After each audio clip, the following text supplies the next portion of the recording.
My persuasion speech today is over the public library system.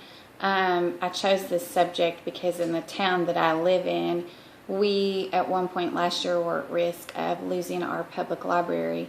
We have a board that serves as the committee for our public library system, and I live in the city, and we pay taxes on our public library. We just had a new one built. We had a special group of people who decided that they no longer wanted to pay the tax on our public library, and they felt like the board should be court appointed or elected people. So this is a subject to me that is kind of personal and is important to me because I use the public library system a lot. So to begin my speech, I want to say when you think of a library, I think instinctively you think of a place to go just to look at books. And then you think, I don't really need to go there because I have my computer, my laptop, my iPad, my phone. I have so many internet resources that it's just not necessary. Even something as minor as a newspaper, people don't physically get them anymore because you can look online at your local newspaper. I personally think that a library has many, many more reasons of importance than just simply going in and checking out a book. To start off the speech, I thought I would give you some library fun facts so that I don't bore you to death with my comments on the library. There is an estimated 122,000 libraries in the United States. Every 2 out of 3 Americans have a library card and use them. 43% of library users are my age, between the ages of 35 and 54. 35% of college graduates use the library, and 34% have some college education. 69% of women and 60% of men own a library card. Americans visited the public library on an average of 7 times per year. Libraries exist in most cities, and generally everyone has one. But just some of the reasons that a library is so important is a lot of people where I live can't afford the internet. So it's used on a daily basis to go in for people that are in college or in high school or even middle school to do research papers, homework, or just have internet access.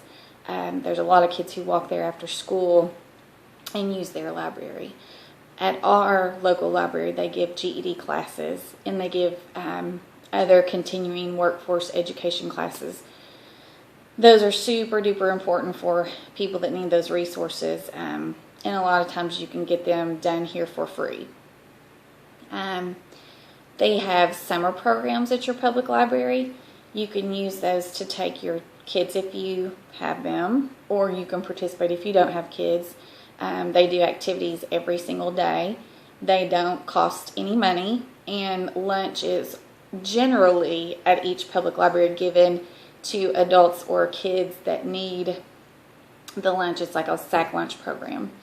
They do story time, arts and crafts.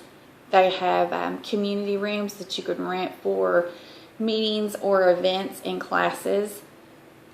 For the underprivileged person or maybe a low-income person, it's an extremely important place to be able to go and just get resources, a cup of coffee, a warm place to sit, a book, a newspaper, computer access. I personally have used the library my whole life, even with having internet access. I still love just simply having a book. I like to touch a book and feel a book and read a book. I also use the library a lot if you want to go into the history of it and research your family or some history of where you live. It's a good place to go for those things. Libraries also give jobs.